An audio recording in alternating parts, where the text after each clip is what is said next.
Okay, check this one out, motherfuckers. The law of divine oneness. The law of divine oneness. The inner. Voy a quitar este reloj de acá para que no me distraiga. The inner connectiveness of all things in the universe. Universe. I'm making a post on my Facebook with this information so people can read it. I'm doing it in YouTube so people can watch it and listen to it, and they can get distracted by my awesomeness and how fucking handsome I am.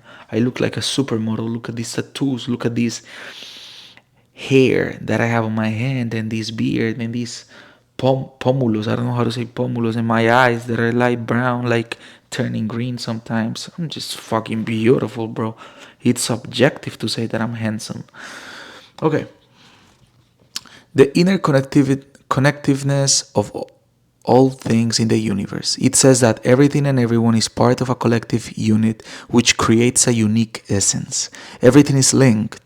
There are no coincidences. Every thought, action, and event is linked, and nothing exists in isolation, just like human beings. We're people, which means that we exist in society. If one wants to deteriorate someone, isolate it for eternity.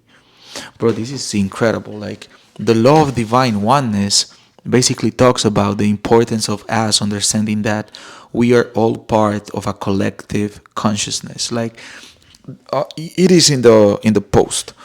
We are all part of a collective consciousness, which means that the actions that I make are not only affecting me, but they are affecting humanity as a whole. Don't let your limited mind interfere with the message that I'm trying to give you, that is trying to be given by someone to me. We are all part of a collective consciousness. The same way that a drop is part of an ocean, the ocean is influencing that drop, and that drop is influencing the ocean. That drop cannot isolate itself in another place without vanishing, because the ocean is where that drop belongs. It's the same with human beings. I don't know if you've heard about it, but when people are in jail and they make something really bad, they are put in isolation, which means that they take them to a place where nobody looks at them, nobody talks to them. They just have like a, 4 meter by 4 meter area where they can just sleep and eat and pee, poo, and shower. Pee, poop, and shower.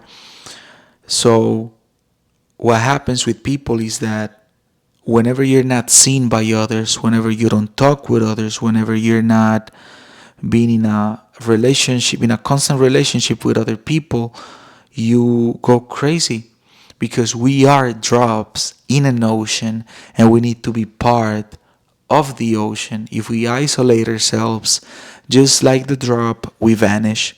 So this is very important, because we need to find a very nice balance between being in the ocean with the other drops, but at the same time we are able to choose which part of the ocean we want to be in.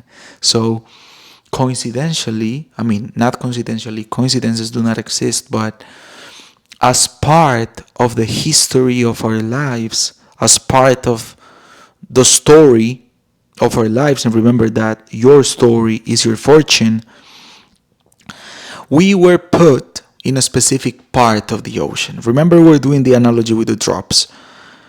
There comes a moment in life that we are independent enough to say, okay, I am grateful for this part where I was born and raised, but now I am big enough to take myself to another part of the ocean and correlate with the people that or with the drops that I have similarities with.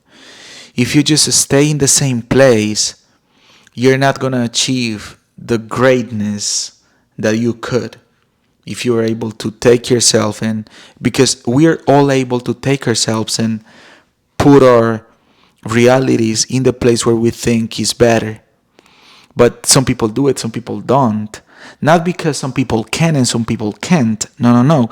It's because some people lack awareness and some people have higher sense of awareness of their capacities.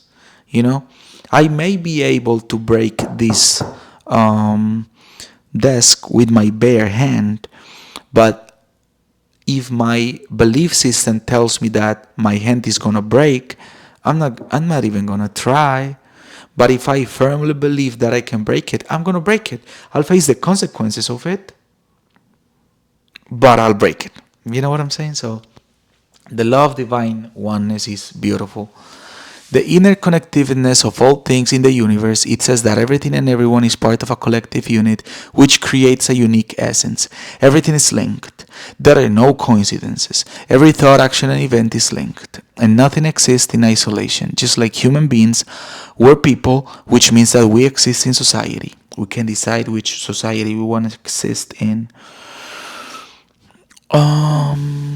If one wants to deteriorate someone isolated for eternity, to grasp, I don't want to put this in the post because I don't want to teach people how to do bad to other people.